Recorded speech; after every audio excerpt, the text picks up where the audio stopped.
Hey, what's going on, guys? My name is Agent Psycho, and we're gonna get started on the second episode of the RPK family of the Exploring the Arsenal series, featuring me, Agent Psycho, aka Sniper 98.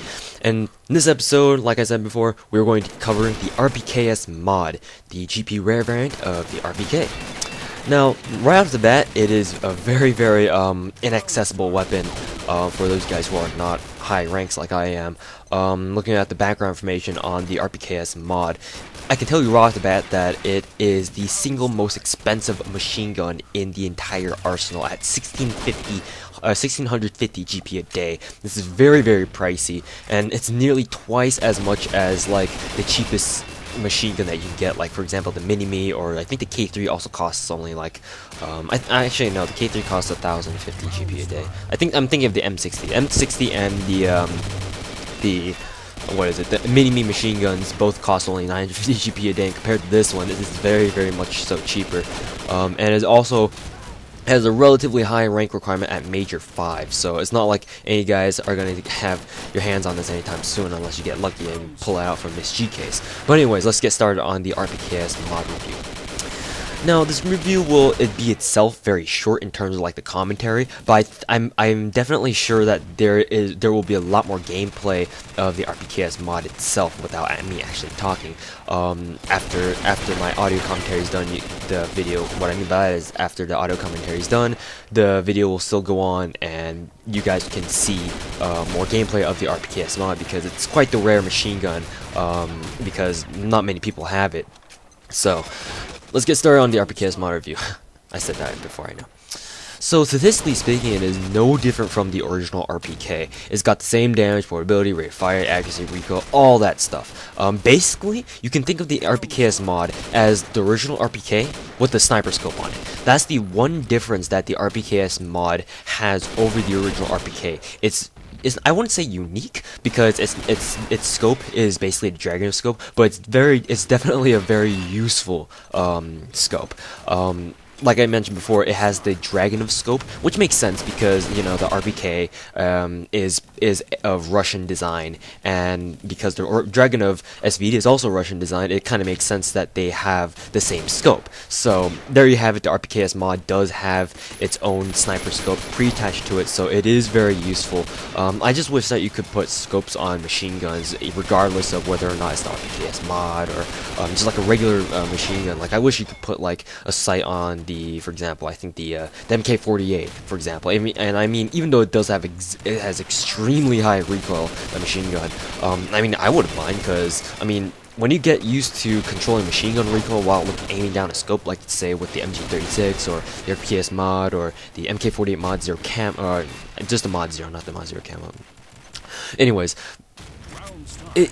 you kind of get the feeling that, well, why can't we put more sights on other machine guns? I mean, it's not that bad, and it would certainly give machine guns a much more popular edge towards players who want to use machine guns more, but can't because they're just not practical enough. Well, the RPKs mod with its sniper scope is much more practical than the original RPK, because whereas the RPK, well, in machine guns in general, can't really perform well at long range combat, even though they do have very good damage drop-offs, like in other words their ranges and their damage drop-offs, like how much damage they do at long range as opposed to close range. It's very good for throughout all machine guns. They have a very good damage drop-off, and they have good range. But however, most machine guns, as you guys know, really can't attach scopes on it because the next one doesn't allow you to.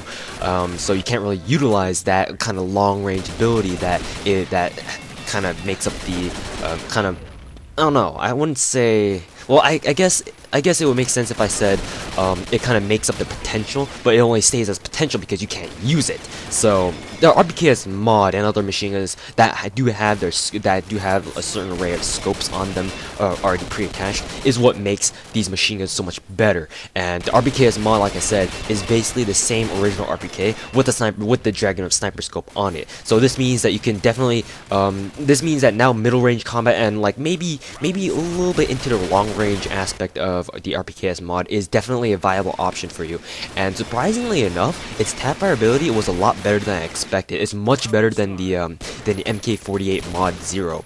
If you guys remember, the MK48 Mod 0 also had a scope on it, but it was the TA3, or no, not the TA3, the TA1 ACOG scope. And if you try to tap fire with that thing, you'd have to tap fire, I think, like a first 4 or so bullets, so that it would hit its maximum spread, like its maximum kickback, and then you could tap fire well. Because all you needed to do was, or what you needed to do was, you had to drag your mouse down, and so that every time you tap fired after you've shot like in your first 4 or 5 or so bullets, the scope wouldn't jump up anymore, so that's when you could tap fire it. However, the RPKs mod, you don't need to do that, because for some reason, its in-scope recoil kickback isn't that bad at all. I mean, granted, because it is still a machine gun, its recoil is still very high, it's nowhere near as fast as, say, like other tap-fireable weapons like assault rifle, like the G36E, or I know I'm contrasting like really two different really polar opposites here, but it's just to give you an example. But the RPKs mod is surprisingly very tap fireable, is my point right here.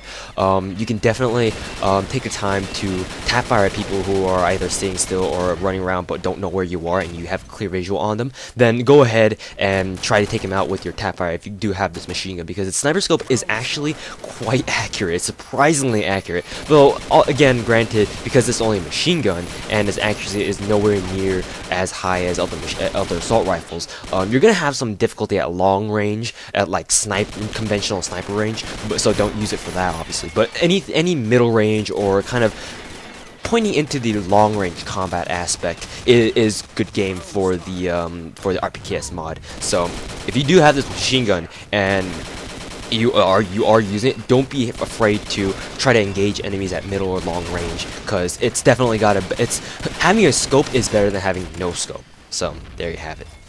Also, the RPKs mod is able to be customized. I think you can customize everything: the barrel, the piston, the trigger. So you can customize its damage, its accuracy, and its rate of fire. Honestly speaking, though, I do have this. I did customize this before. I honestly don't feel any real difference or anything like that. Per se. So I mean, I can see why the damage could be useful, because I mean, it does have 45 damage, and it's kind of like the middle of the pack there for in terms of as far as machine guns go. So I guess every improvement of damage that you can get on the RPKs mod could help in the long run. But honestly speaking, the RPKs mod customized isn't really that much different from the regular naked RPKs mod. So if you ask me, it's not really worth your time customizing it. I mean, you could customize the damage, and that might be worth it, but the accuracy and the recoil, I don't really think so, because I mean, you might think that the accuracy, the what is it called, the barrel customization anyways, the barrel customization, it would be good for the RPKs mod, because I mean, it is a machine gun, and because it's not that accurate, maybe it could kind of improve its accuracy a little bit by slapping on the barrel customization on it. However, it's really, because it's still its nature as a machine gun kind of dominates over any improvement in its accuracy, if you know what I'm saying here. So I honestly don't think, once again, I know I'm being a dead horse here, but do not customize the RPKs mod, because your customizations are probably worth more on other weapons than this, because in all honesty, when I've used it anyway, there was no difference. I couldn't feel a difference really, so you shouldn't really either. I mean, I know, it's just my opinion. That's it. So yeah, that should conclude the review on the RPKs mod. Basically, there are no statistical changes. Mechanically speaking, the RPKs mod is exactly identical to the original RPK.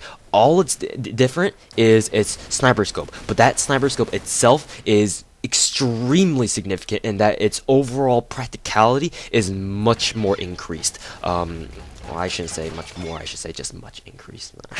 English! I still don't learn it. I still haven't learned it properly. Okay, don't blame me. Anyways, so yeah, that should conclude the review on the RPKs mod GP Rare machine gun, the GP, like I said before, the GP Rare variant of the RPK. And the next episode, we're going to be covering the Annex Standard variant of the RPK 74, which is a very, very good improvement in itself, even though it really doesn't have its sniper scope like the RPKs mod has. Anyways, guys, thanks for watching, and we will see you guys later in the next review and the next episode. God, I'm sorry, my words, on the RPK 74. So see you guys until then. Have great days. You could